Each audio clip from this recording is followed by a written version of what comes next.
Well done, Nigel Owens, on 100 tests, and welcome to the Centurions Club. And welcome to Rugby Tonight. Nigel Owens joined us from his home. Nigel, how are you? Yeah, very well, thanks. How are you all? We're very good. We're very, very good. Hey, congratulations. I mean, 100 tests. You constantly tell me you're going to retire, but no, you love it too much. I do love it and I enjoy it, and that's why I'm still refereeing. But no, I'll be 50 in June, and the time has come now. I'm not going to be about for the World Cup in 2023, and it is time, that younger referees get the opportunity and step up to the mark as well. And it's only fair that they get that chance, and I've given the opportunity to do that as well. So I've had my time and I've enjoyed every minute of it. I'm not quite there yet. I hope I'll be here till the end of the season, but we'll see. Definitely domestically, I will hopefully.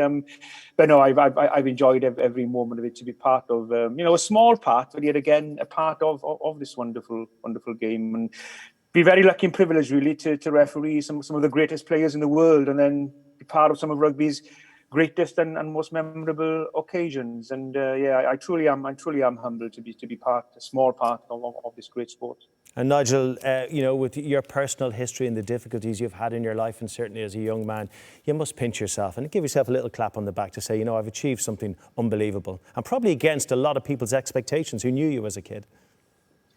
Yeah, I suppose so, but I don't think you probably realise stuff like that when people tell you that, and I think, and maybe Austin and Ben will know this better than anybody, maybe you sit down and reflect back on your success after you've finished, maybe, and you look back, because when you're still involved in it, you don't, I haven't watched the World Cup final back yet. Now, whether I'll do in the future, I'm pretty sure I will.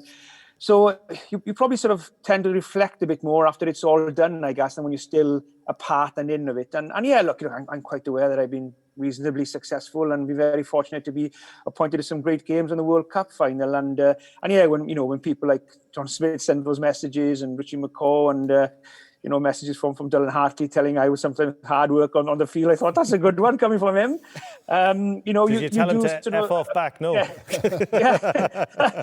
you do appreciate, that yeah, you suppose you do appreciate that, and you do pinch yourself sometimes, yeah. But you tend to sort of do that when other people sort of tell you and remind you, and you are proud. Of course, you are proud of it, because that's what you achieve to do, to be the best that you can be. Nigel, the week that's in it, I don't like to talk about it much, but I did actually play football with Diego Maradona in a full Old Trafford. You haven't mentioned I don't want to talk about it, but let me talk about it. But I do remember in that game, I was rubbish, but I remember just looking at him going, I can't believe I'm actually looking at this human do what he does, still at that age, so brilliantly. How many times in your career have you been on the pitch? You mentioned Richie McCaw. I'm sure there are others who've just gone, oh my word, this is just unbelievable what I'm seeing here in front of me. Yeah, it is. And we are the word legend is used sometimes a bit too often sometimes, but if you do look over the rugby world, particularly the last sort of 20 years that I've been involved on the international stage, there are some true legends of the game. But when you're refereeing, you tend to focus on what you're doing, because that's the biggest challenge, is focusing for that 80 minutes, or if you're Wayne Barnes, sometimes maybe 100 minutes. But that is the biggest challenge, and because when you focus on constantly what you're doing, you're sometimes you're oblivious to what happens goes around you. But yeah, you do get those moments when I remember the South Africa New Zealand game in Ellis Park in 2013 when Brian Banner got the ball and just sort of went around, glided around 2 or 3 players, and the pace he went to the trial, and you just thought, wow, and then the likes of Shane Williams, who was able to beat 3 or 4 men in just a small area. Unfortunately, you don't see as much as that today. The South African winger for Toulouse and the World Cup winner, you see that with him. He sort of brings the stadium to his feet. But there are sometimes you are in awe sometimes of some of the talent of these players. They're all various and different types of talent as well. Nigel, when there's a big fuss in the media about a certain player or a tactic, I'm thinking, for ages everyone was saying, Richie McCaw's wearing an invisibility cloak and the referees never see it. Do you look particularly hard at players when they're doing that? Was it just a case of you were looking for it, but there was nothing that you could give? He wasn't doing anything wrong. It was just everyone else's opinion. I think what you find, Ben, is when you have a successful team, a successful player, everybody seems to jump on the bandwagon. You look at Man United when they were in the prime for the period of 10, 12 years, everybody was saying Man United were getting away with things. You look at, when Leicester were in their prime back in the early 2000s, middle 2000s, everybody said, well, Leicester are getting away with things other teams are not. Yeah. So, yeah, well, that's probably true, yeah.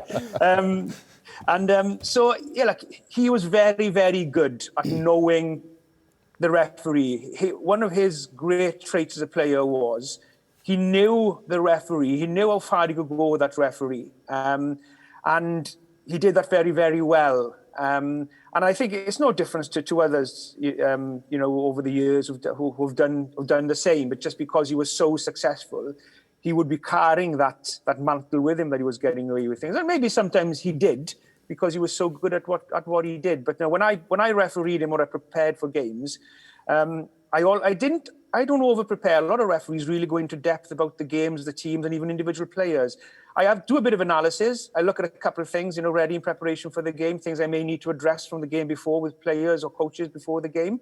But I like to referee a game with an open mind and no preconceived ideas, and referee what happens in front of you, because you go in sometimes with the mindset, oh, this player's going to do this player's going to get that. Then sometimes you'll end up not refereeing the both teams fairly or individuals fairly. So you've got to have an open mind, I think, and approach a game with no preconceived ideas, which I've tried to do over the years, hopefully. Nigel, over that period where you've refereed, which has been your favourite period? When was rugby the best? Was it through the time of recent times when there's huge forwards, great carrying, physicalities off the charts? Was it the Jonah Loma years, or was it when you refereed Barry John?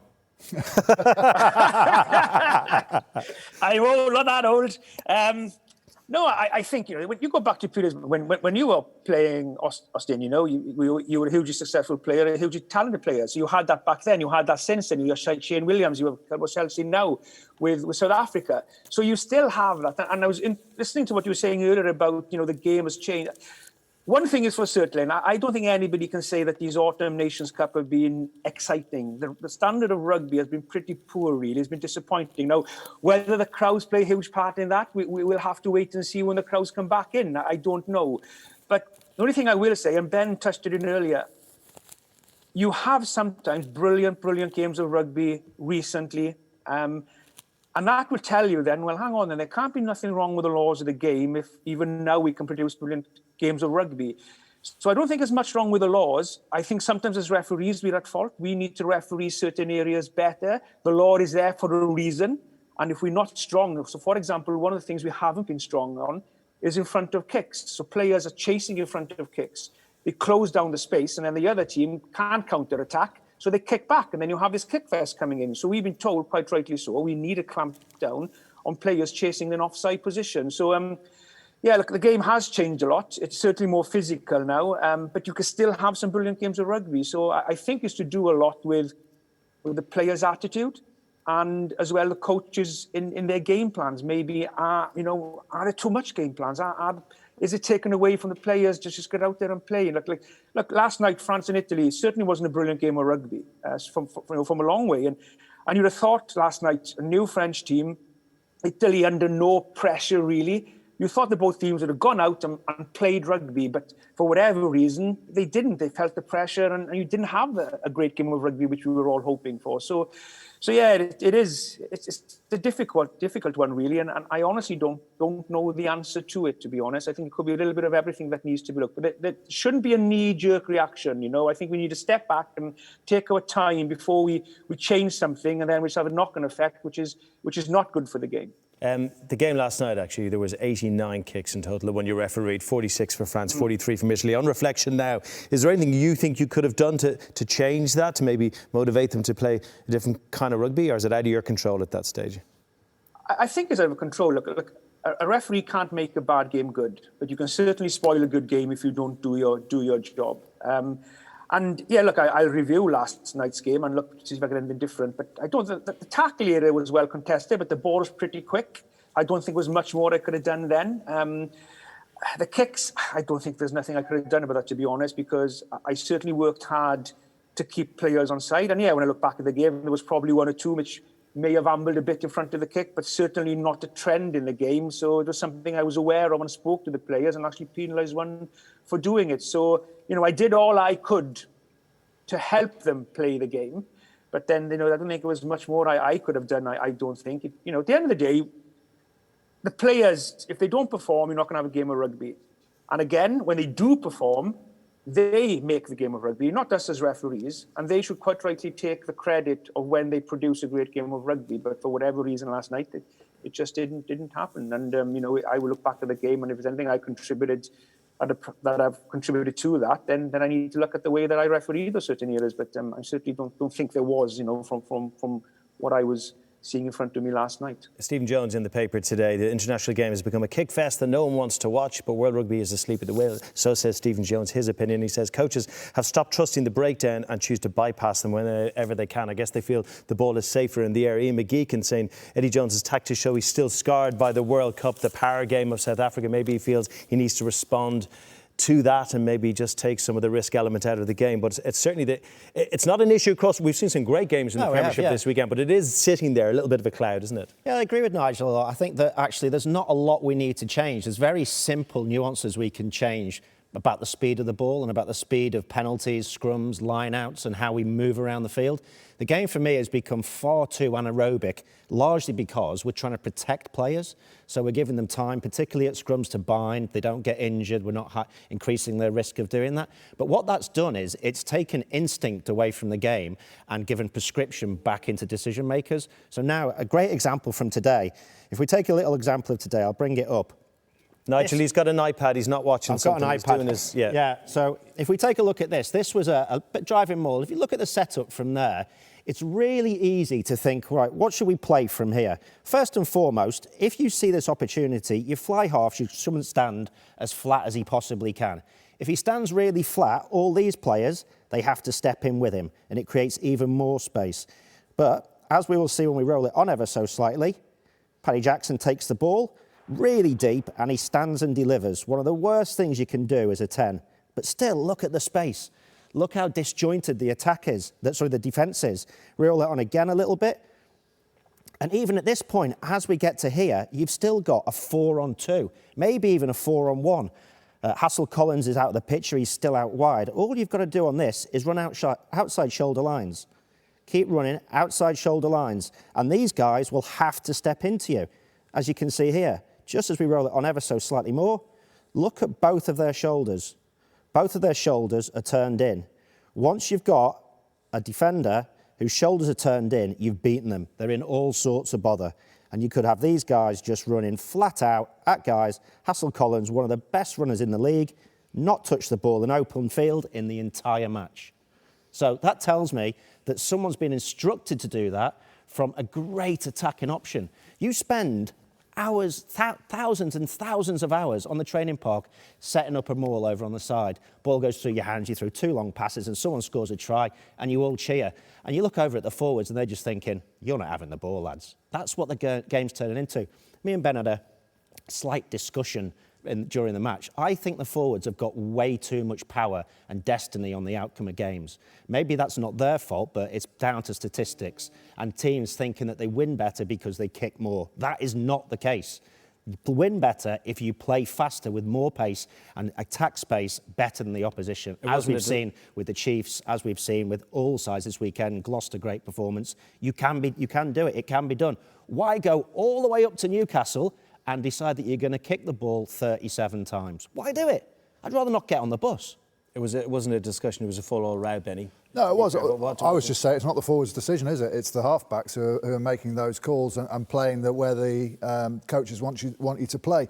The reason it's happening is because the coaches, it's a results-based business. They get judged on where they finish in the league and how many wins they get. And they know that the easiest way at the moment of winning the game is to get into the red zone and then stay there for as long as possible until you get over the line. And at the moment, the ease of doing that is play field position, win a penalty, kick into the corner.